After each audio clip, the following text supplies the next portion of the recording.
Every entrepreneur shares a common drive, the desire to control their own destiny and the need to get their hands dirty in the work. But for non-technical founders, that drive can lead to a strategic blind spot. Today's guest is Max Armbruster, founder of Talkpush. Max realized that because he couldn't get his hands into the code, he channeled all of his entrepreneurial energy into the commercial side of the business, the place where he felt most capable of moving the needle. The result, a company that was 2/3 commercial and 1/3 tech. Max thought he was driving the business forward, but he was actually needlessly fueling the sales engine to compensate for his inability to affect the engineering. After a decade of hiring fuck-ups, from the big logo corporate hires to scaling too soon, Max made a radical shift, flipping his team to 80% tech. Today, we're talking about how letting go of the commercial levers actually led to better sales, and why getting your hands dirty in the wrong department might be the thing holding you back. Max, great to have you on the pod. Thank you. It feels like an introduction before an AA meeting.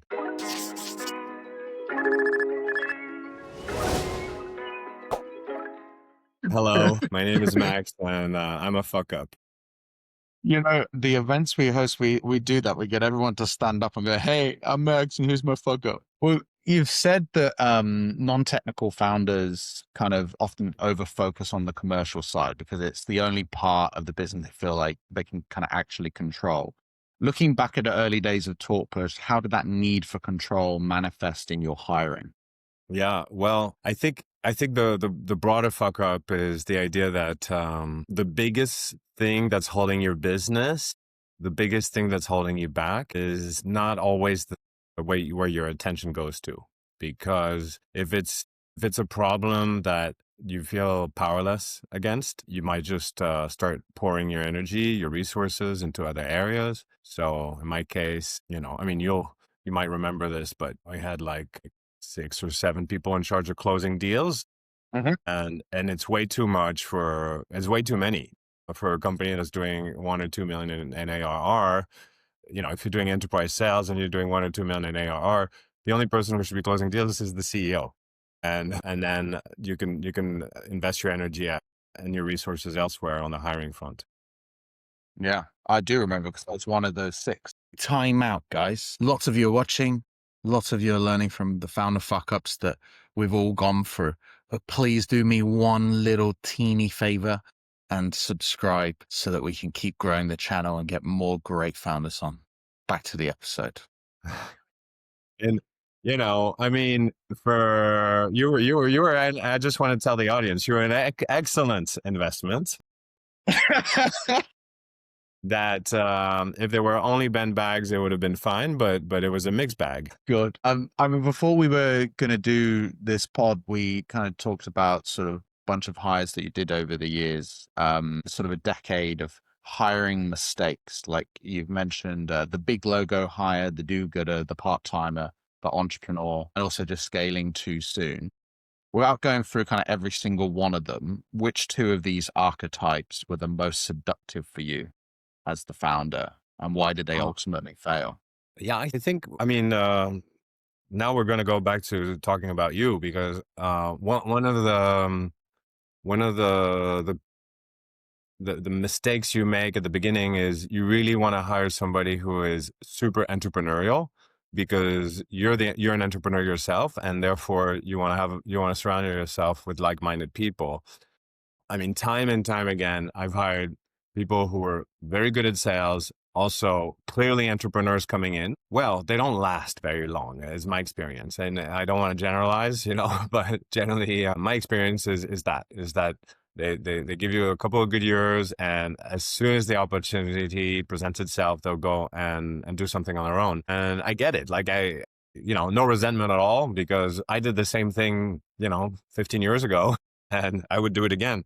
So just maybe a word of caution for more inexperienced founders is that you get what you wish for. If you wish for a team of entrepreneurs, then just be ready that they're going to be out the first opportunity, out the door. Yeah.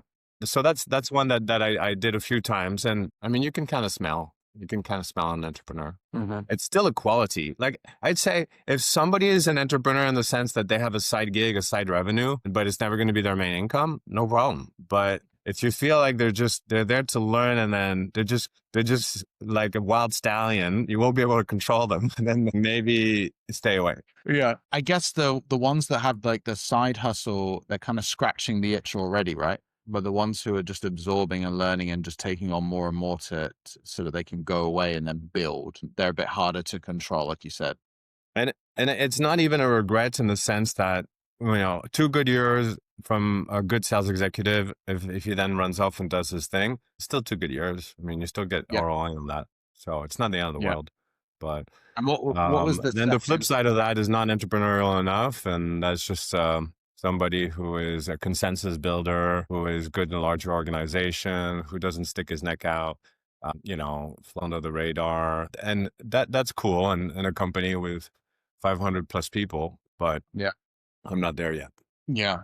And what would be the second most seductive archetype beyond entrepreneur? Well, what was the list that we went through there? But yeah, the second one is the person who comes from your industry and you feel like it's not that simple. One, just because you're competitive, if somebody in your competitive space doesn't mean that they can really, bring a portfolio of customers or even contacts with them. Rarely works. Once in my career, I've hired a guy who was able to do that for me in Singapore. But generally, you bring in somebody from the competition or from your space even, and it's not replicable. I found. Yeah. Again, that's true for me and then my business, and might not be true for another, but that's my experience. Yeah. So when you hire those people, you're hoping to bring a black book, but it's not as simple as that, really. I guess it's the proclivity is, let's hire somebody that's going to be able to hit the ground running, because we're all lazy managers at heart. And we just kind of hope that, I don't have to teach him about my industry and about my contacts and, what's important for them. It'll be nice. It'll be nice and easy. I just plug him in and I'm done. That's the psychological mistake is to go the easy road by picking somebody from your industry, but it's not really that useful. Yeah. Yeah. I mean, really, anybody can become an industry expert in a matter of months, if not weeks. Anybody, unless you're dealing with, like, I don't know, pharmaceutical perhaps, or something highly technical. Yeah. And your team, you got the team to about 2/3 commercial. What was the symptom that finally told you that this wasn't really working for you? Was it sort of high churn, stagnant product, stagnant sales, or just managing a big bunch of salespeople who kept coming and going? Well, your listeners should know that I've been in business for 11 years. So I've had multiple sort of near-death experience for my business during that time, when I ran out of money and I had to do restructuring. At least twice, 2 times I can think of sharply in my head. And, these are sort of scars you don't forget. To answer your question, is like the bottom line. Hey, you're bleeding. No matter how optimistic you are and how great the pipeline looks and what your sales guys are telling you, if you're bleeding, you're bleeding. Yeah. You just got to look at that red stuff gushing out of you, and and that you should be able to take a signal from that. Yeah. Yeah. And so basically we were bleeding. And so it's like, and you had to go for a restructure, or a couple of times over the years. But one of those restructures was, instead of being heavy commercial, you kind of went to the more heavy product end. It happened organically, a little bit like I transitioned from in-office to remote organically, transitioned from sales heavy to product heavy organically, in the sense that every time I had to do one of those restructuring or cost cutting or like hard decisions, I couldn't bring myself to cut down engineering, because something, in the back of my head was like, no, that's not a negotiable thing. Everything else. And I think it's nothing unusual about that. Sales and marketing are usually the first to go.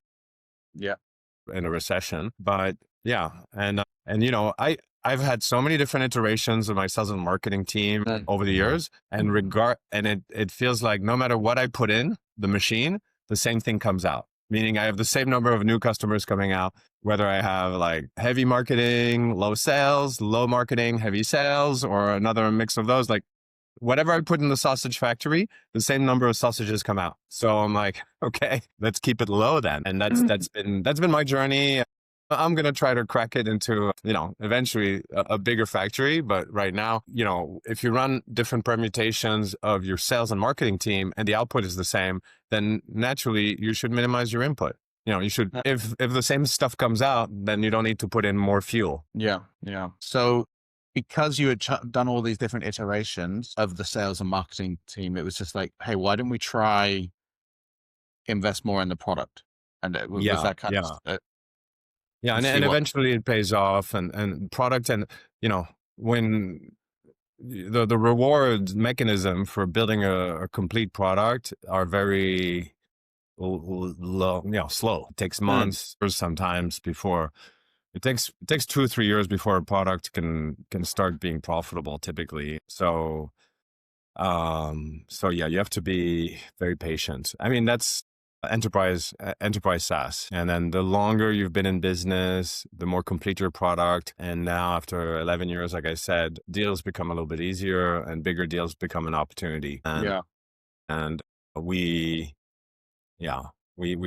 look at it differently now. We look at it as, and if you think about it, like the best channel for any organization is repeat customers or word of mouth. And the best way you're going to get word of mouth is somebody saying, wow, I really like the product.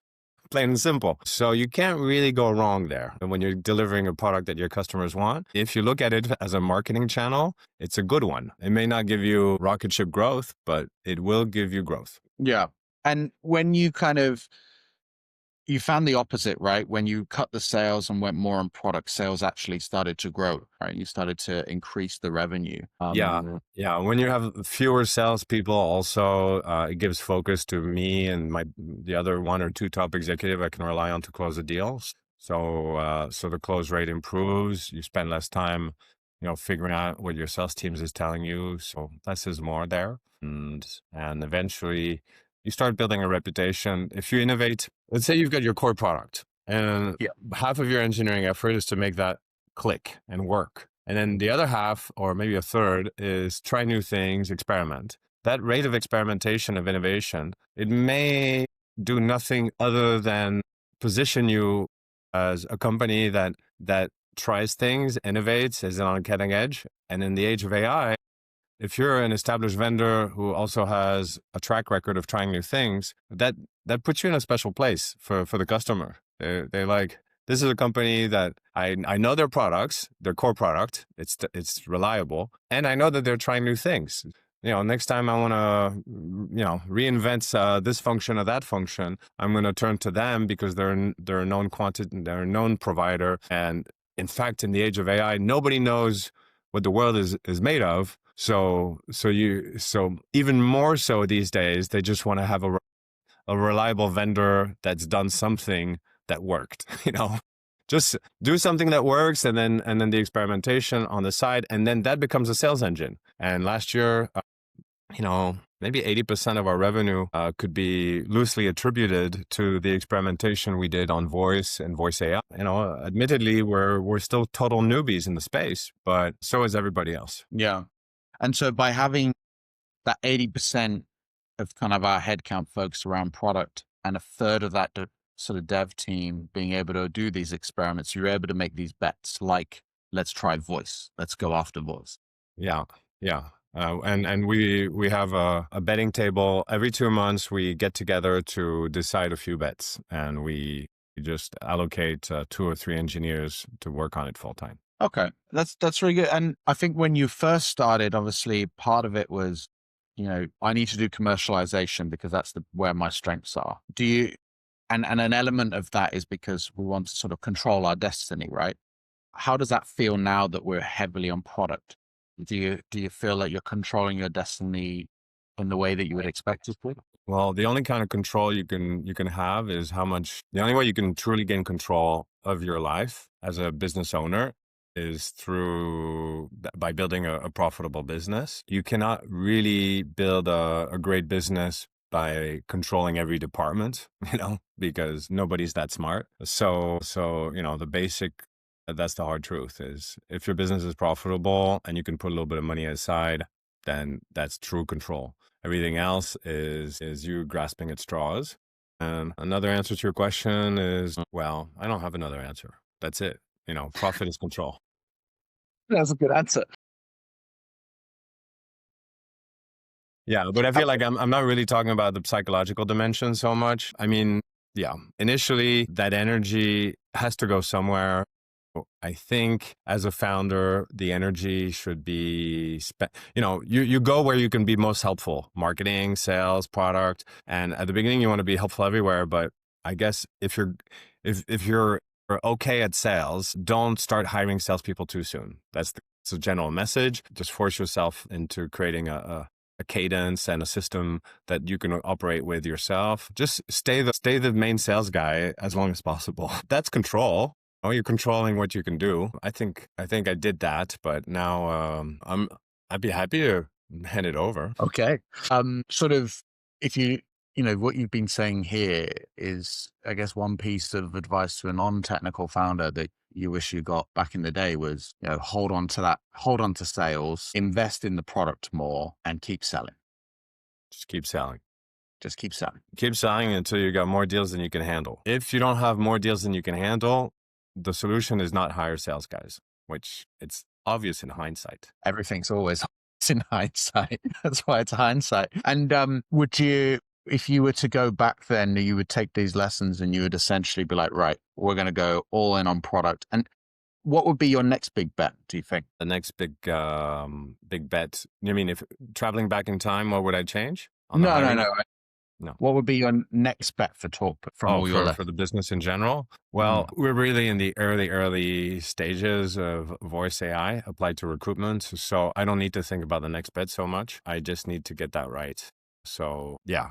I mean, there's just so much. If you really boil down the essence of recruitment to one simple human task, it's the task of talking to other humans. And now that this can be done repeatedly, reliably, at scale, and cheaply, it's an entire industry that's getting disrupted. So there's just no reason to get distracted and think about the next big bet. This is the bet.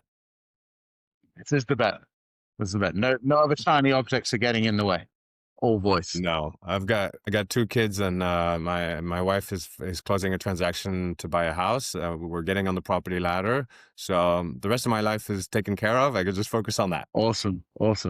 Well, I really appreciate you coming on the show, Max. Pleasure, anytime, and I'll be listening and I'll be watching. All right, thank you very much.